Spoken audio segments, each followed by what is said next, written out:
Bienvenidos a la Iglesia Palabra Viva. Nuestra misión es hacer discípulos por medio de la palabra, para que vivan y den la vida obedeciendo y enseñando la voluntad de Dios, que es Jesús. Mateo capítulo 6, versículos 5 al 15. Y cuando ores, no seas como los hipócritas, porque ellos aman el orar en pie en las sinagogas y en las esquinas de las calles, para ser visto de los hombres. De cierto os digo que ya tienen su recompensa. Mas tú, cuando ores, entra en tu aposento, y cerrada la puerta, ora a tu Padre que está en el secreto, y tu Padre que ve en lo secreto te recompensará en público.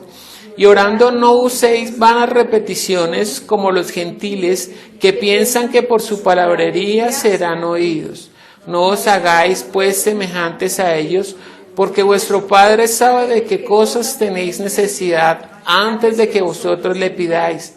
Vosotros pues oraréis así: Padre nuestro que estás en los cielos, santificado sea tu nombre. Venga tu reino, hágase tu voluntad como en el cielo, así también en la tierra. El pan nuestro de cada día, dánoslo hoy, y perdona nuestras deudas como también nosotros perdonamos a nuestros deudores, y no nos metas en tentación, mas líbranos del mal, porque tuyo es el reino y el poder y la gloria por todos los siglos. Amén. Porque si perdonáis a los hombres sus ofensas, os perdonará también a vosotros vuestro Padre Celestial. Mas si no perdonáis a los hombres sus ofensas, tampoco vuestro Padre os perdonará vuestras ofensas. Amén. Vamos a orar para que el Señor cumpla el propósito con el cual envió esta palabra. El propósito de la palabra es que podamos alcanzar el mérito de ser llamados hijos de Dios. Oremos.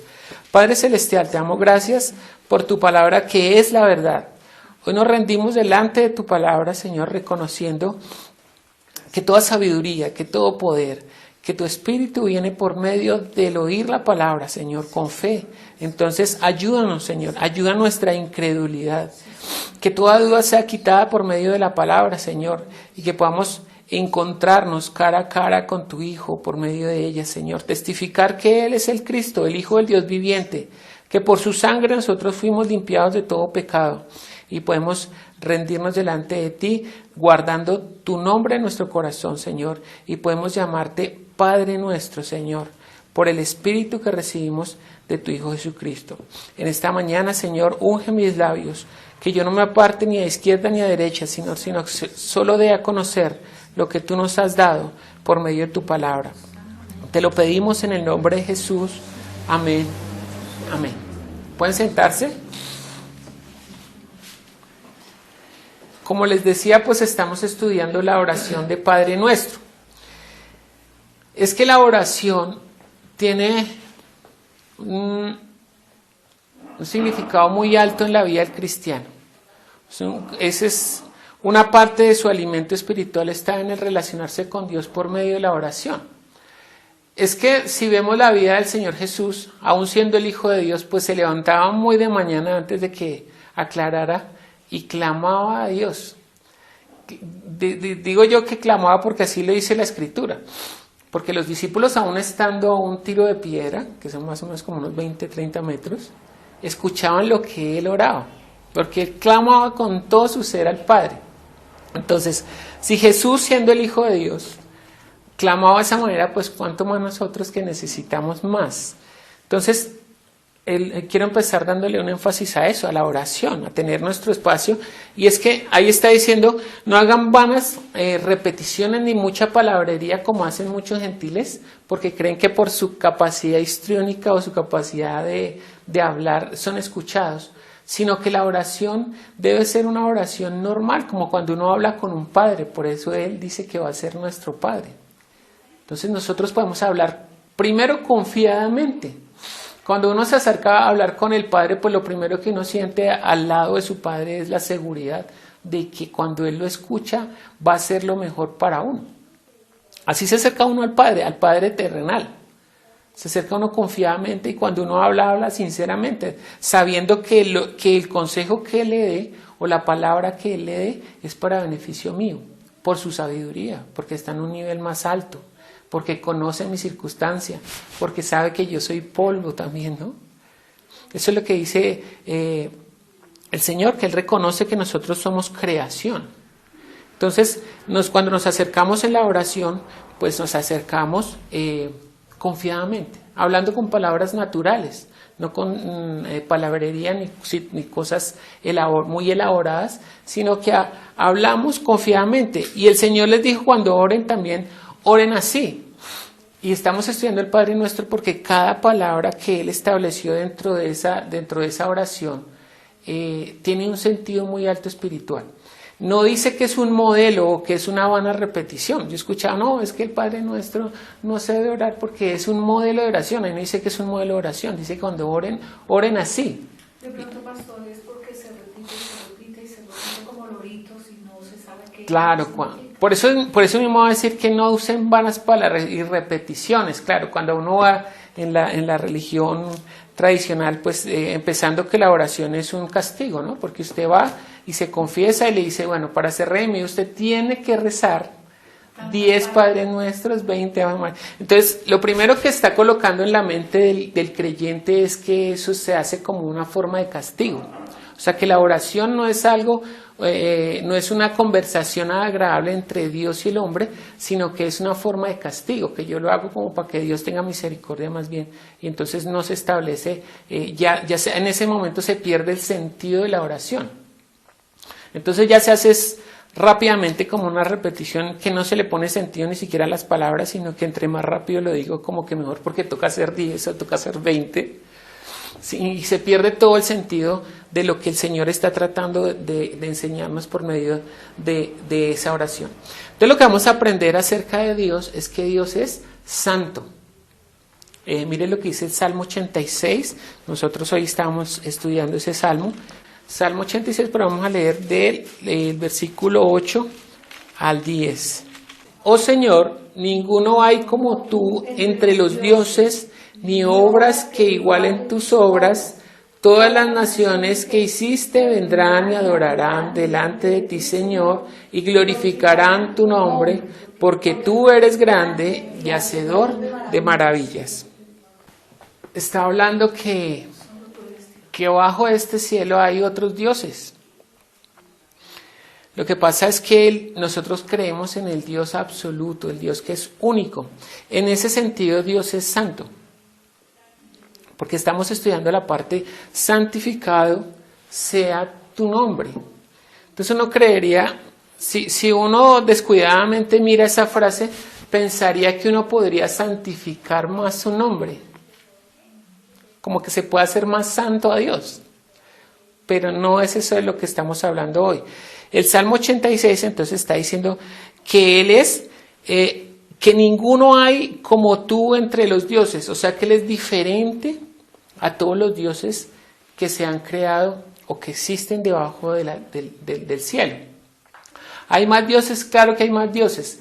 Ayer estábamos leyendo que Dios en la reunión de los dioses, hablando de los ángeles, o sea que hay un Dios que es sobre todos los dioses, que es prevalente por sí mismo, que no necesita ser creado, sino que más bien Él creó todas las cosas. En eso Él es diferente. Que Él no necesita de nada. Él es el Dios absoluto. Miremos lo que dice Isaías 40, verso 25. En la casa puede leer todo Isaías 40, está hablando que Dios es incomparable. Y este verso en especial dice, ¿a qué pues me haréis semejante o me compararéis? Dice el santo. No se puede comparar, no tiene punto de comparación. Ayer lo vimos, decía cuando Salomón le va a edificar el templo a Dios, pues tiene la revelación, ¿no? Porque él dice, bueno, yo le voy a construir un templo, aunque es muy grande, muy bonito, con todo lo que se necesitaría para un templo. ¿Cómo puede Dios estar dentro de este templo si ni el cielo de los cielos lo puede contener? ahí nos da una luz quién es Dios. Porque a veces, fíjese que yo tenía una confusión muy grande y cuando yo tomé el seminario, eso se disipó porque uno a veces en la vida de fe convive con esas dudas. Entonces uno cree que la fe es aceptar esas cosas que no sé y aceptar las que son porque esa es la fe, porque nos enseñaron una fe ciega, un paso al vacío. Pero resulta que el libro de los Hebreos dice que la fe es certeza y convicción. Certeza y convicción. Entonces cuando hay baches de conocimiento, por decirlo de alguna manera, en las cosas de la Escritura, entonces la vida de fe se vuelve inconsistente. Si le dicen, no, créalo, es un misterio, pero créalo. Créalo. Por ejemplo, nos hablaban del misterio de la Trinidad, aunque la palabra Trinidad no es una palabra bíblica, pero no es un misterio. Entonces usted habla con el teólogo, no, solamente cuando estemos en la gloria del Señor podrán revelarse algunos misterios. No, lo que pasa es que no leemos. Y no leemos bajo el conocimiento del Espíritu Santo y por la revelación de Él. Entendiendo. Dios nos dio una lógica, un entendimiento para eso. Para que nosotros podamos comprender esas cosas. Entonces, cuando hay pedacitos que no entendemos, pues entonces uno... primero, no puede presentar una defensa de su fe, porque entonces cualquier persona viene y me dice algo y yo no entiendo, como no entiendo no puedo presentar defensa. Pero esta parte era muy difícil para mí porque yo creía que el universo era infinito y que más allá del universo no había nada y que Dios estaba en algún lugar dentro de este universo. Sí, entonces la iconografía religiosa nos mostró a un viejito sentado en una silla en algún lugar del universo con barba, con un muchacho vestido de morado al lado y con una palomita aquí arriba. Ese era nuestro concepto subconsciente de Dios. Pero resulta que la Biblia dice que ni el cielo de los cielos lo puede contener. O sea que Dios es el Dios absoluto. ¿Qué puede contener a Dios? Anoche lo veíamos. Si yo digo que nada puede contener a Dios, entonces la nada sería Dios. Es una pregunta capciosa. ¿Sí? Porque es el ser absoluto, no podemos describirlo. Es tan grande que no lo podemos ni siquiera ver. Es lo que va a decir en Juan 1:17, ¿cierto? Que nadie ha visto a Dios. En Juan 6 va a decir que nadie ni siquiera lo ha escuchado. Entonces lo que hizo Dios fue utilizar a los ángeles para poder comunicarse porque la magnitud de Él es demasiado grande. Por eso es que no se puede comparar a nada. Todos los dioses de este universo son seres creados, pero Él es el creador. Entonces no tiene comparación. Entonces ahí está diciendo en Isaías que a qué pues me haréis semejante o me compararéis. No hay manera, no hay contra qué comparar a Dios. Dice el santo, ¿no? Entonces por eso Él es santo, porque no hay nada que se le pueda comparar. Y fíjese lo que dice ahí el 57, Isaías 57 y más adelantico. 57 versículo 15. Porque así dijo el alto y sublime, el que habita la eternidad y cuyo nombre es el Santo. Yo habito en la altura y la santidad y con el quebrantado y humilde de espíritu, para hacer vivir el espíritu de los humildes y para vivificar el corazón de los quebrantados. Entonces fíjense que a pesar de ser Dios quien es, por eso es santo, porque no tiene comparación, porque es sublime y habita en la eternidad, nada lo puede contener, ya sabemos que es nada lo puede contener. Aún siendo el ser que es, dice que se relaciona con los que son humildes de corazón. Si ve que en eso no se parece, hay mucha gente que se ha convertido al cristianismo porque se da cuenta que este libro no lo pudo escribir un hombre. Porque si el hombre hubiera descrito a Dios, lo hubiera escrito así, pero todo lo que él hiciera lo describiría como algo majestuoso. Pero va a decir la Biblia que no, que al contrario, que Él no se manifiesta con lo más alto, sino que se manifiesta en lo más vil y menospreciado de esta tierra. Elías esperaba que se manifestara en un terremoto, pero el terremoto se manifestó, pero ahí no estaba Dios. Esperaba que se manifestara en un viento fuerte y huracanado, y se manifestó el viento, pero ahí no estaba Dios, sino que Dios se manifestaba en un silbido y en un viento apacible. Porque el hombre siempre quiere mostrar algo, grandioso con respecto al hombre. Pero Dios, a pesar de ser quien es, se manifiesta en lo más vil y menospreciado. Pues mire cómo se presenta a su hijo en esta tierra. En un pesebre. Si hubiera sido un hombre el que escribe esto, ¿sabe cómo muestra a Dios manifestándose en esta tierra? Como va a venir por segunda vez. Pero no. Y entra a Jerusalén sobre un burro, ni siquiera sobre un caballo. Todo eso tiene un sentido espiritual más alto. Porque Dios, a pesar de ser quien es, se manifiesta así. Y terminamos leyendo 1 Timoteo 6:16. El único que tiene inmortalidad, que habita en luz inaccesible, a quien ninguno de los hombres ha visto ni puede ver, al cual sea la honra y el imperio sempiterno. Amén. Entonces, en eso Dios es santo, en que es absoluto, que nadie lo puede ver, que nadie lo ha visto, que se manifestó fue por medio de los ángeles en el antiguo pacto y en este postrer tiempo, como dice el libro de los Hebreos, se manifestó por medio de su Hijo. Sí, eso es lo que dice Hebreos 1, que Dios, habiendo hablado muchas veces y en muchas maneras a los padres por los profetas, en estos postreros días se ha manifestado por su Hijo. ¿Por qué nadie lo puede ver? Pues porque Él es absoluto, es tan grande que no lo podemos magnificar. Ayer hacíamos la analogía de una bacteria o un microbio que está en un cuerpo humano. Pues no pueden magnificar en qué lugar están puestos, porque el ser humano con respecto a esa bacteria o a ese microbio pues es demasiado grande, ni siquiera me puedo comunicar con él así quisiera. Pero no es una limitación de Dios, es una limitación del hombre. El hombre es muy pequeño y por eso Dios contiene todas las cosas y nada lo puede contener a Él. En eso es santo. Pero cuando decimos que Dios es santo, pensamos en el mismo sentido de nosotros. Porque cuando nosotros hablamos de nuestra santidad, nos enseñaron que nuestra santidad estaba fundamentado en la conducta o en la moral. Así que que una persona santa era una persona buena, que no comete ningún error, que no tiene pecado. Para eso, ese símil es utilizado por medio de los fariseos. La Escritura va a utilizar a los fariseos para mostrarnos que no es así como nos debemos presentar delante de Dios. Porque como eran los fariseos, eran buenos.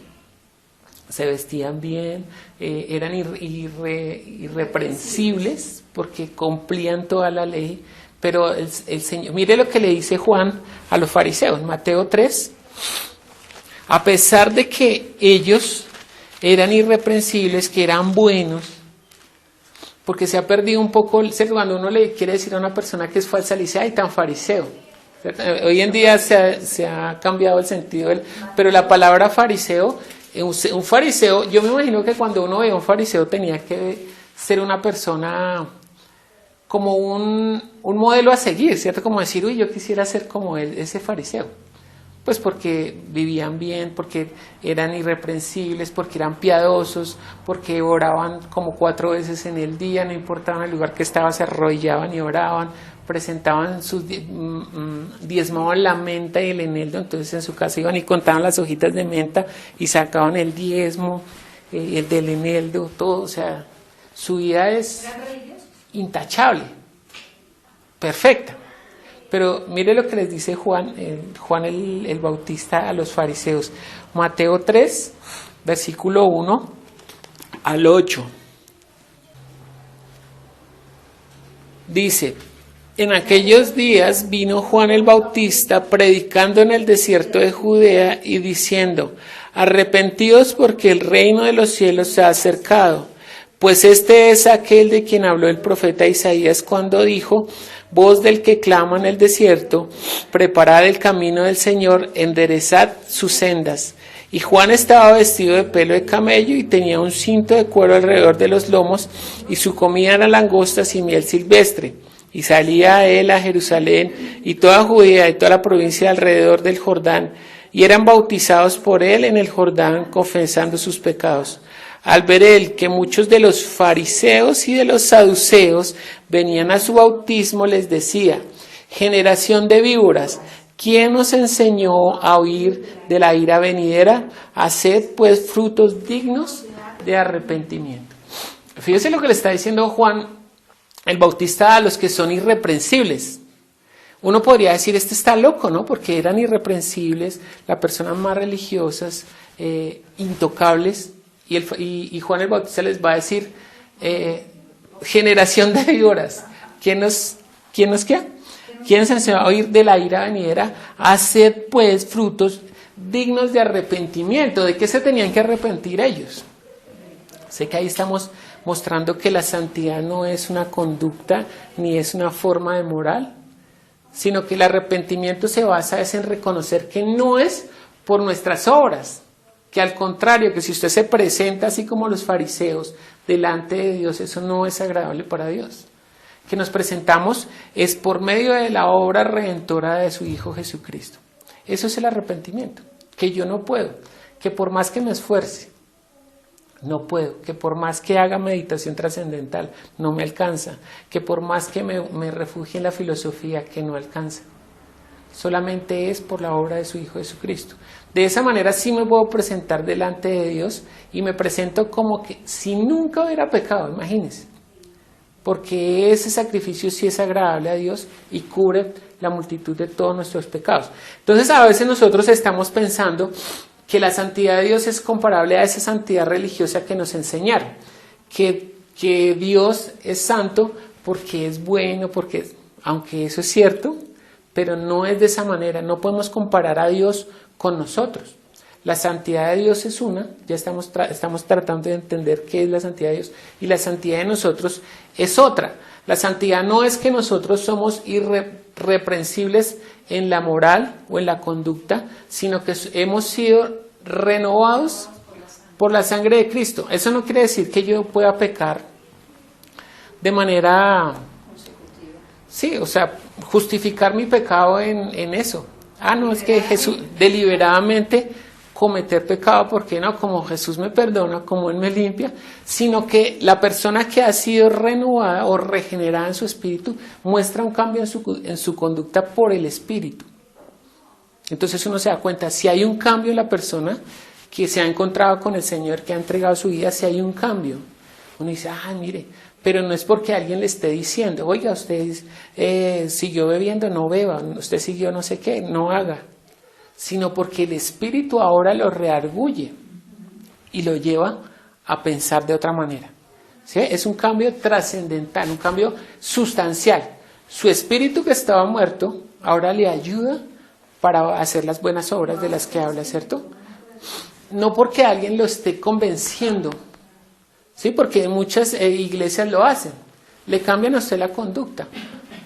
Pero es que es fácil cambiarle la conducta a una persona o a un ser humano, a un ser viviente se le puede cambiar la conducta con un periódico. Si no, fíjese, los perritos, con un periódico usted los puede hacer que cambie la conducta, ¿cierto? Ya no se hace chichi allá, se hace chichi allá.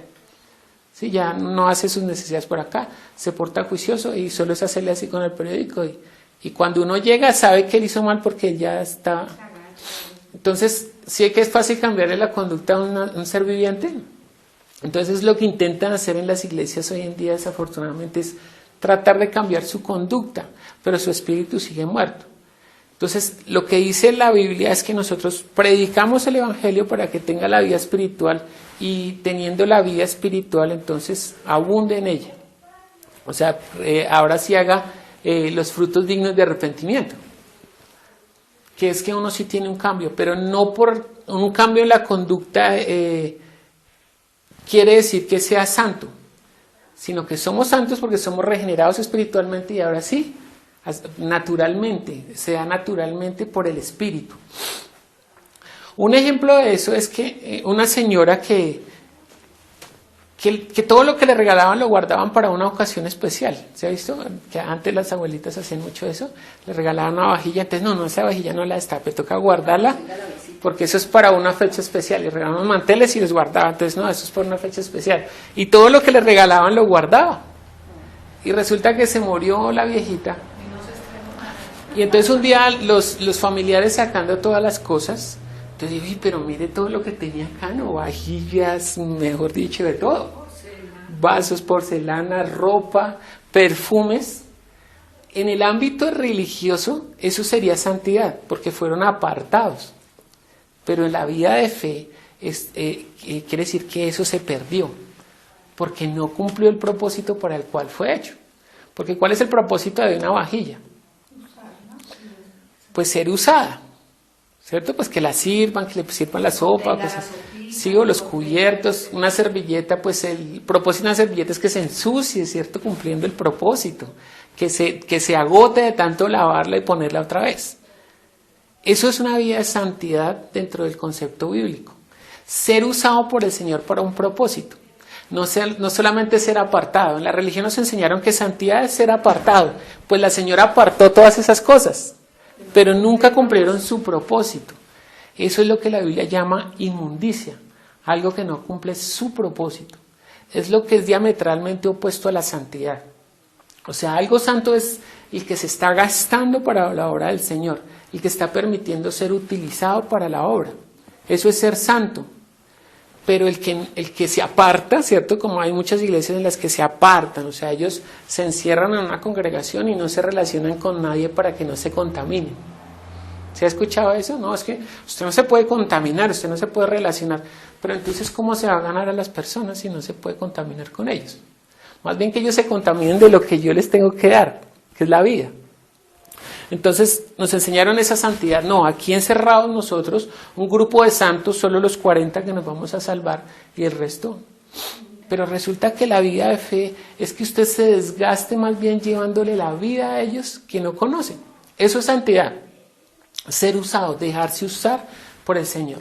Pero entonces, esa es la santidad de nosotros, no la santidad de Dios, porque ya vimos que dentro del aspecto, en ese aspecto Dios es diferente, Dios es único, diferente a todo lo creado.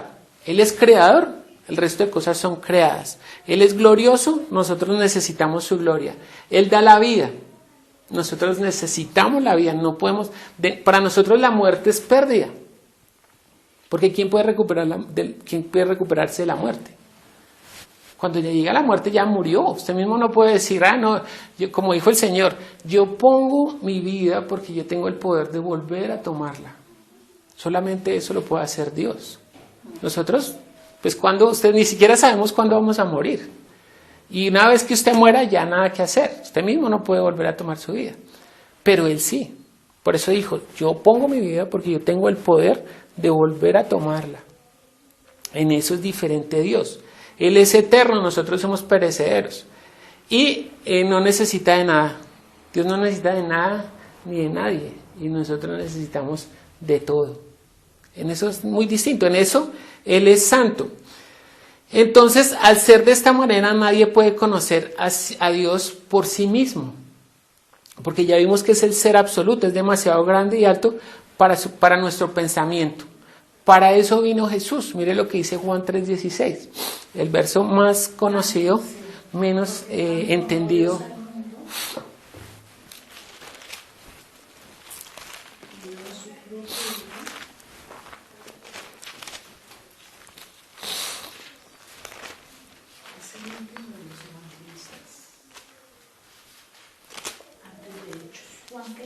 ¿3:16? Sí, es el verso más conocido. Entonces fíjese que ese es el propósito. Dice, como Dios es absoluto, nadie lo puede conocer, nadie lo puede ver. Entonces para eso vino el Señor. Dice, porque de tal manera amó Dios al mundo, que ha dado a su Hijo unigénito para que todo aquel que en Él cree no se pierda, mas tenga vida eterna. Entonces para eso vino Él, para darnos a conocer a Dios. Uno no puede creer en alguien a quien no conoce. Porque no envió a Dios a su Hijo al mundo para condenar al mundo. Sino para que el mundo sea salvo por Él. ¿Sí? Pero ¿cómo viene la salvación? Dice que para que todo el que en él crea no se pierda. ¿Cómo así que en Él crea? Yo no puedo creer en alguien a quien yo no conozco. Pues si una persona viene en este momento por allá y entra por esa puerta y nos dice, mire, es que necesito 2 millones de pesos para arreglar el carro, a ver quién me los presta. Pues ¿quién se los presta? Nadie. A menos que usted sea un multimillonario y no le cueste. Pero nadie se lo puede. ¿Por qué no se los prestamos? Porque no sabemos quién es. Porque no lo conocemos. Entonces no puedo creer en Él. Entonces mire lo que dice Juan 17:3.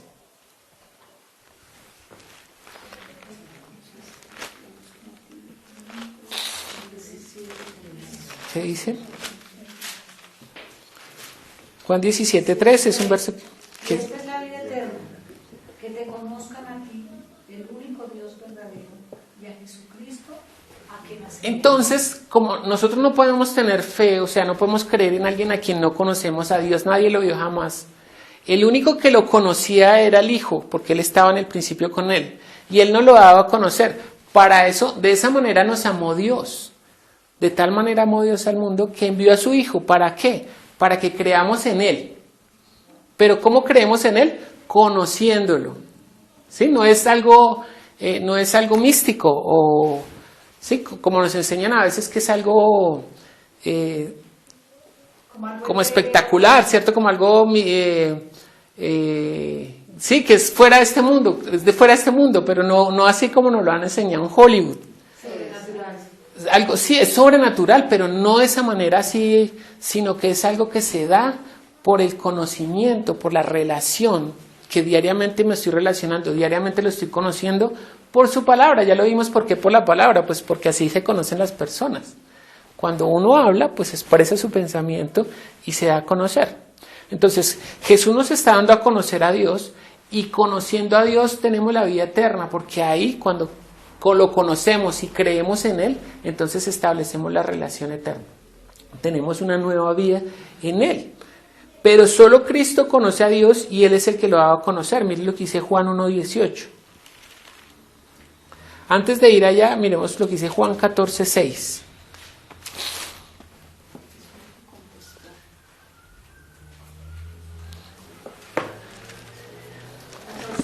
Juan 14:6, sí. Jesús les dijo: yo soy el camino, y la verdad, y la vida.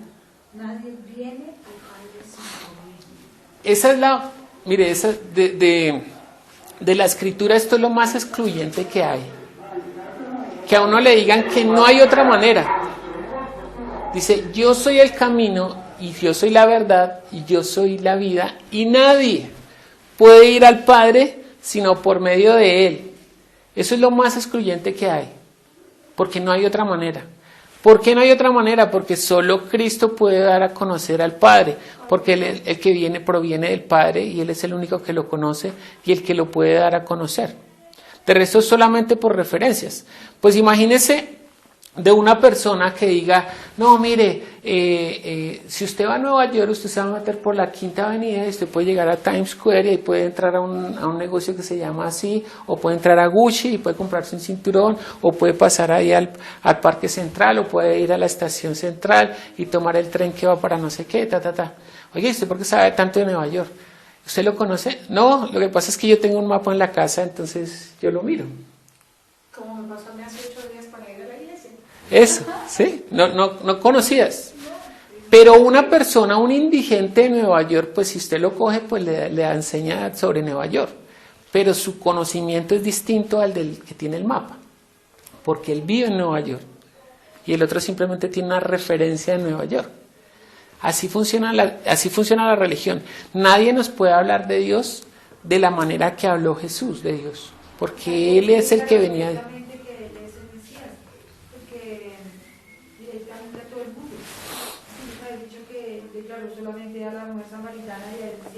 Que él era el Cristo. Pero si tú lees la escritura vas a excluir que él era el Mesías, porque la señal que él va a dar es lo que decían los profetas, que cuando venga el Mesías él va a hacer las señales, que le va a dar vista al ciego, lo que dice Isaías, ¿no? Pero no, Sí. yo soy, aquí lo está diciendo todo el mundo, nadie viene al Padre sino por mí. Lo que pasa es que ellos están cerrados en su entendimiento espiritual. Tú sabes que cuando uno tiene un conocimiento, pues háblale a un ateo de Cristo, Es que la samaritana le reveló directo.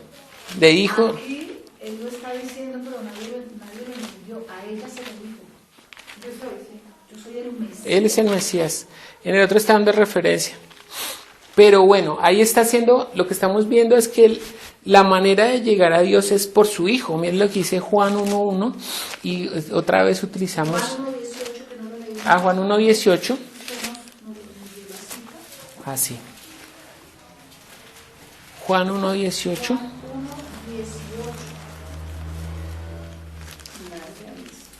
A Dios nadie le vio jamás. El unigénito Hijo que está en el seno del Padre, Él le ha dado a conocer.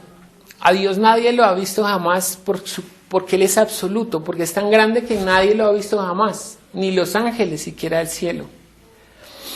Pero el que lo vio es el que proviene de allá. Mire lo que dice Juan 1:1. Dice que en el principio era el verbo, hablando de Él. El verbo estaba con Dios, el verbo era Dios, ese era en el principio con Dios.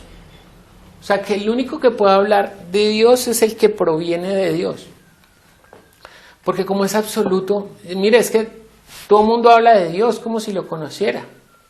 Si has escuchado gente que habla, pues los brujos hablan de Dios.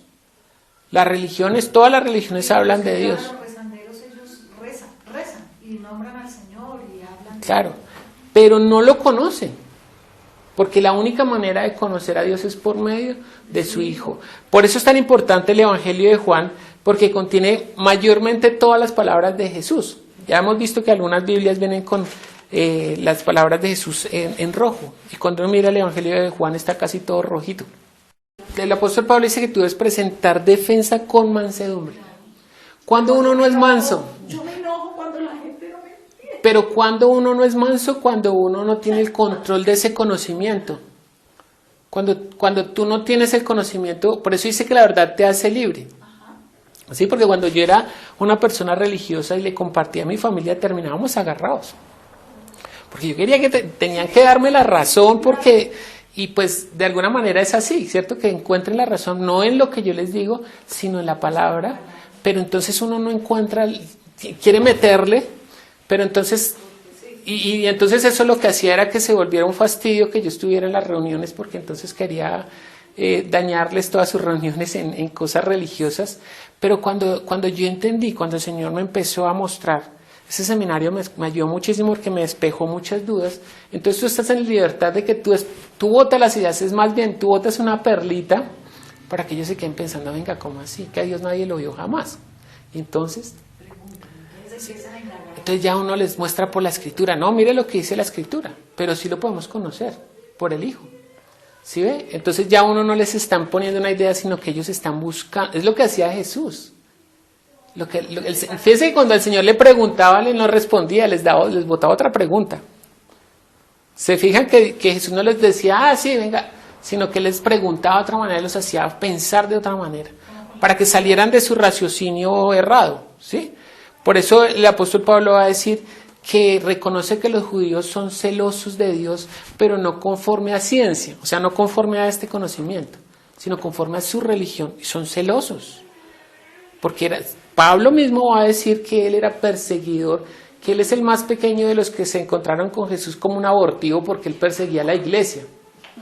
Porque perseguía a la iglesia porque tenía celo de lo que a él le habían enseñado, de su religión. De hecho, cuando él va para Damasco, que el Señor se le manifiesta, él llevaba unas cartas donde era el James Bond de los judíos, con autorización de hacerle a los cristianos lo que quisiera, hasta matarlos. Eso era lo que él iba a ir a hacer firmar a Damasco. Pero se encuentra con el Señor y dice, ¿por qué me persigues? Porque está persiguiendo a su iglesia, está persiguiendo su cuerpo, ¿por qué me persigues? Y cuando se levanta del suelo, Pablo hace la pregunta que todo cristiano debía hacer, ¿qué quieres entonces que yo haga? Señor. Le dice, Señor, ¿qué quieres que yo haga? ¿Sí ves? Esa es la pregunta, Señor, ¿qué quieres que yo haga? ¿Cómo quieres que yo lo haga? No a mi manera, porque si yo lo hago a mi manera, como mi familia la estaba perdiendo, la estaba alejando de tantas cosas que yo les decía, porque era mi conocimiento, porque era querer meterles mi pensamiento, a llevarlos a la verdad. Entonces, después de que se cambió eso, que ya empezamos a hacer estudios y que cuando me dan la oportunidad, pues leíamos por ahí alguna porcioncita, entonces ya empezaron más bien ellos a llegar y a venir. Y ya mis hermanos solo faltan 2 de 8, por la misericordia de Dios, porque empezaron a encontrar que, claro, cuando yo presento defensa con mansedumbre es eso, ¿sí? Pero entonces lo que uno ve en el seminario es que uno tiene conceptos de la Biblia, sabe que por allá Dios creó a Adán y a Eva, después que hubo un diluvio, que después una torre que cambió los lenguajes, y después que hizo un pacto con Abraham, que después que cogió a Jacob, que de ahí vino Israel, y después por ahí algo de David que mató a Goliat, y ya, y después Jesús. Y esas son las historias que uno ve en Semana Santa, pero no hay una concordancia de una con otra. Ay, tan chévere ser como David, tan chévere, ser como Abraham, que tan chévere ser como Moisés. Pero el Señor va a decir, de los nacidos de mujer, no hay ninguno como Juan el Bautista. Pero del más pequeño en mi reino, mayor que ese. Porque no es que ahora nosotros somos llamados hijos, ellos fueron llamados siervos, están bajo otro pacto. ¿Se da cuenta? Por ejemplo, el solo hecho del nombre, que usó el ángel con el nombre de Jehová para que llevara la ley, pero en este tiempo le dio el nombre al Hijo. Entonces el ángel hablaba por referencia, pero el Hijo habla con conocimiento de causa porque es Dios. ¿Se da cuenta cómo funciona? Entonces en eso es santo, que Él no se parece a nadie, que no hay nada que se le pueda comparar, que no depende de nadie y nosotros dependemos de todo. Pero entonces, ¿qué es santificar su nombre? Porque nosotros ahora recibimos su nombre, eso es lo que recibimos de Jesús. Otra mala enseñanza es que recibe a Cristo en tu corazón. Entonces uno, sí, repita conmigo. Entonces uno hace una oración y Cristo en miniatura se le metió en el corazón. Entonces ahora, ¿dónde está Cristo? Cristo está en mi corazón. Pues la Biblia dice que ¿dónde está Jesús? ¿Dónde está el Cristo? Que está sentado a la diestra del Padre intercediendo por nosotros. Entonces, ¿cómo puede estar Él allá y estar acá? Pues eso no es un misterio, sino que la otra persona Esa es la naturaleza del Señor. la otra voluntad de Dios, que después lo veremos, las tres voluntades de Dios, ¿cómo se manifiestan? Pues se manifestó la tercera, el Espíritu Santo. Vino a morar en nosotros, pero nosotros en el corazón estamos guardando su nombre. Miren lo que dice Juan 1:12. Es su nombre lo que nosotros estamos guardando, como se guardaba el nombre en el antiguo pacto en el tabernáculo. Ahora nosotros que somos el templo de Dios, va a decir el apóstol Pablo, ¿acaso no sabéis que vosotros sois templo de Dios viviente? Pues que nosotros constituimos en el templo, que Dios mismo va a venir a morar en nuestro interior como la forma del Espíritu Santo, pero antes ya tenemos otro espíritu, que es la palabra de Cristo morando en nuestro interior. Por eso en Romanos 8 va a decir que el Espíritu mismo da testimonio en nuestro espíritu de que somos hijos. O sea que el Espíritu Santo da testimonio en nuestro espíritu, la palabra de Jesús morando en nuestro interior. Esa es la verdad que nos transforma, que nos da vida espiritual. Pero ¿qué es lo que nosotros recibimos? Mire lo que dice Juan 1:11. Mas a todos los que le recibieron, Los que creen en su nombre. les dio potestad de ser hechos. Entonces, ¿qué es lo que recibimos nosotros? El nombre de Dios. Por eso tenemos la autoridad de Dios cuando hablamos. Porque guardamos su nombre. Y ahora tenemos potestad en ese nombre. Fíjese que ya no se vuelve a hablar de Jehová, que lo veíamos anoche. Que muchas iglesias colocan santidad de Jehová. Pero ¿cuál Jehová? Si el libro de los Filipenses va a decir que Dios le dio un nombre que es sobre todo nombre. O sea, que ya para que toda rodilla se doble. De lo que está arriba en el cielo. O sea, ángeles, potestades, principados, lo que está en el cielo, y demonios, lo que sea. Que todos se postran delante de ese nombre que está por encima de todo nombre. Es en el nombre de Jesús que nosotros tenemos esa autoridad, que somos santificados por su nombre. Los bautistas lo enseñan de esta manera, que nosotros tenemos dos santidades, la santidad posicional y la santidad progresiva, y es bíblico, pero lo enseñan así. La santidad posicional es cuando yo recibo el nombre, porque soy santificado por Él mismo, ¿sí? Ya me apartó, ya no pertenezco a este mundo. El Señor en Juan 17 va a decir, no te pido por el mundo, te pido por los que tú me diste, ¿sí? No es por el mundo, sino por los que Él me dio, porque están apartados por el Espíritu, ¿sí? Y ahora en ese Espíritu, pues el que tiene el Espíritu de Cristo, pues puede recibir el Espíritu Santo. Entonces eso es poderoso. Que Dios mismo venga y haga morada en nuestro interior. Por el Espíritu. O sea, está hablando que no es el nacimiento natural, por carne o por sangre. Por eso después va a decir que ni carne ni sangre pueden heredar el reino de los cielos. O sea, no es por tu condición natural que puedes heredar, sino porque tienes que nacer nuevamente en el Espíritu. Cuando recibes su nombre y tienes vida espiritual, eres santificado posicionalmente, como dicen los bautistas, apartado para el propósito divino. De ahí en adelante dependes de ti. que tú te santifiques en tu palabra. Santifícalos en tu palabra es verdad. O sea, ahora yo por la palabra empiezo a actuar y soy santificado. Entonces, el pastor Diego siempre hacía un ejemplo de unos guantes que él tenía, ¿cierto? Que él siempre anda en moto porque en Bogotá es difícil. Entonces, ay, pastor, que tenemos vigilia allá, que después vamos para allá. Entonces, en un carro es muy difícil, él siempre andaba en moto. Entonces, él tenía unos guantecitos, y él decía que esos guantecitos eran santos porque eran el que los acompañaba siempre a hacer la obra, y él se ponía esos guantecitos, y esos guantecitos ya estaban rotos de usarlos. Y entonces decía, esos guantecitos ya todos pecuecudos son santos porque fueron usados para el propósito. Y entonces nosotros nos deberíamos gastar de esa misma manera para la obra del Señor.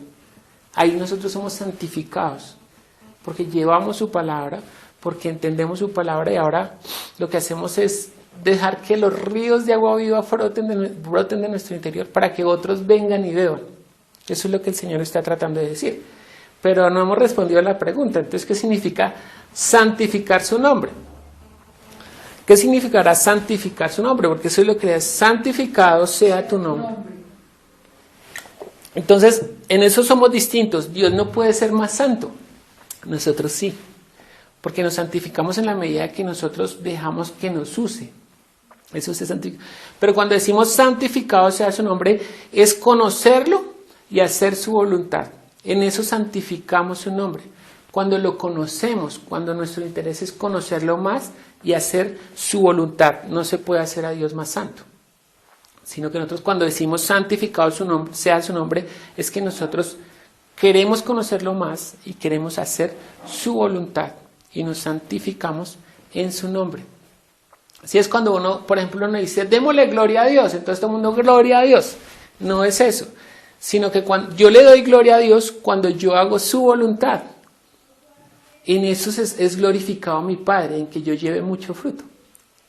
Dice el Señor, ¿no? En eso es glorificado, no que yo diga gloria a Dios, sino que yo hago la obra y glorifico a mi Padre con lo que yo estoy haciendo. Sí, por ejemplo, ahorita yo veía a mi hijo y en eso yo me glorificaba, guardando la inmensa proporción, ¿cierto? De que él le guste adorar y eso, o que quiera estar adentro. Entonces, eso es un gozo para un padre. Entonces, imagínese Dios cómo se pone cuando nosotros venimos y nos presentamos y rendimos el culto delante de Él. En eso santificamos su nombre. ¿Se da cuenta? Que no es simplemente hacer algo por hacerlo. Leamos lo que dice Mateo 18, 18 al 20.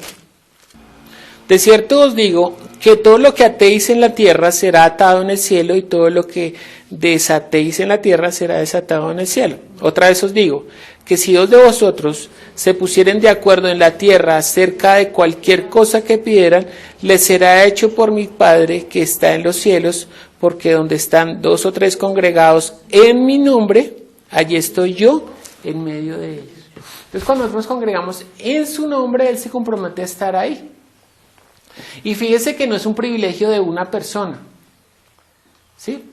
Muchas iglesias van a colocar al pastor en un nivel de privilegio altísimo, como en una pirámide. Eso es nicolaísmo, se llama eso. Sí, donde él es la cabeza de la iglesia, es el pastor y tiene sus líderes, y ellos se someten a lo que diga el pastor y lo que digan sus líderes. Pero fíjese que en ningún lado dice eso. Nos colocan en un mismo nivel a todos. Un pastor está ejerciendo un ministerio, como debe ejercer cualquier persona dentro de la iglesia. Por eso hay una parte que nosotros colocamos aquí que dice que cada uno cumpla su ministerio. La iglesia en realidad es cada integrante cumpliendo un ministerio, ejerciendo una función dada por Dios. Para eso le dio un don, para eso le dio su ministerio. Pero fíjate que cuando cada ministerio se integra dentro de una iglesia, eso es poderoso. Pues porque el evangelista cumple, porque el maestro cumple su propósito, porque el pastor cumple su propósito, porque el profeta está fundando iglesias. Cada uno, a pesar de que el ojo no está haciéndolo el oído. Y fíjate que dentro de la iglesia no debe haber esa competencia o rivalidad, porque que este sí hizo, que este no. Más bien mire cómo puedo yo servir a esa obra. ¿Sí? En el nicolaísmo sí existe eso. Porque, por ejemplo, cuando yo entré a la primera iglesia, pues uno está en su primer amor y uno quiere, mejor dicho, servir al Señor en todo, ¿no? Entonces yo me estudiaba todo lo que se atravesara porque yo quería ser de los 12 el pastor, ¿sí? Entonces ese era mi anhelo, pero cuando yo empecé a descubrir esa rivalidad y que la gente era muy distinta cuando estaba en la iglesia a cuando estaba afuera o cuando uno iba a esos encuentros de libertad en Cristo, era una rivalidad que no, que usted es un líder de... Ya ni me acuerdo que usted es el líder de enseñanza, entonces que usted no se puede meter con los líderes de servicio y que ni con los de intercesión, porque ellos son como menores a usted porque usted enseña. Entonces yo empecé. Entonces un día el pastor me dijo, bueno, ¿y usted cuándo va a ser de los míos? Yo le dije, nunca, pastor. porque yo pensé que eso no existía, porque yo no lo veo en la... Es más, cuando el Señor vio peleando, ¿cuál de estos es el mayor? Pues el que quiera ser mayor, que sirva a su hermano. Entonces nunca le enseñó que usted tiene que ser, porque eso es nicolaísmo, eso es... No hay manera o sea, liderazgo dentro de la iglesia no existe. Lo que existen son servidores, gente que está dispuesta a cumplir su ministerio con humildad, a colocar de sus dones para que la iglesia crezca, para que otras personas vengan y beban. Ese es el ministerio de cada uno. Y así funciona, no es que haya una persona líder y empezamos a volver otra vez a la escritura y entonces ya empezamos a servir. Y ese es el alimento espiritual. Cuando yo sirvo dentro de la iglesia, ese es el alimento que sostiene mi espíritu. No solamente leer la escritura, porque el Señor, los discípulos le van a traer una comida. Señor, come, que no has comido nada de que salimos. Y él dice, no, yo tengo otra comida que comer que ustedes no saben. Pero ¿quién le habrá traído de comer si nosotros no hemos llegado? No, es que mi comida es hacer la voluntad del que me envió. No solamente es leer la escritura, sino hacer, ejecutar lo que Dios me puso que hiciera. Ese es el alimento espiritual. Terminemos leyendo Isaías 52, 3 al 7. Dice, porque así dice Jehová, de balde fuisteis vendidos, por tanto sin dinero seréis rescatados. Porque así dijo Jehová el Señor, mi pueblo descendió a Egipto en tiempo pasado para morar allí, y el asirio lo cautivó sin razón. Y ahora, ¿qué hago aquí? Dice Jehová, ya que mi pueblo es llevado injustamente, y los que en él se enseñorean los hacen aullar, dice Jehová, y continuamente es blasfemado mi nombre todo el día. Por tanto, mi pueblo sabrá mi nombre por esta causa en aquel día, porque yo mismo que hablo, he aquí estaré presente. Cuán hermosos son sobre los montes los pies del que trae alegre nuevas, del que anuncia la paz, del que trae nuevas del bien, del que publica salvación, del que dice a Sión, tu Dios reina. Entonces fíjate que en esa porción está mostrando toda nuestra condición, que nosotros fuimos rescatados de Egipto. Eso tipifica al mundo, que nosotros fuimos sacados para recibir su nombre, o sea, conocerlo por medio de Jesús, y para cumplir su propósito, publicar la salvación. Dice que cuán hermosos, después lo va a decir el libro de los Romanos, creo también, que cuán hermosos son los pies de los que llevan. Y después el profeta Joel va a decir que nosotros vamos llorando, llevando predicando el evangelio, pero después volveremos con gozo recogiendo nuestro fruto. Sí, lo estoy parafraseando, pero eso es lo que sucede, eso es santificar su nombre, que nosotros fuimos rescatados de Egipto para recibir su nombre, para cumplir ese propósito. Así es que santificamos su nombre. Cuando nosotros nos dejamos rescatar, recibimos su nombre y hacemos su voluntad. Entonces oremos para que el Señor nos ayude a santificar su nombre. Es decir, que reconozcamos que recibimos su nombre para ser rescatados y que fuimos rescatados de la esclavitud de Egipto para que confiadamente podamos rendir el culto, para que le hagamos fiesta, dice, ¿no? En el desierto.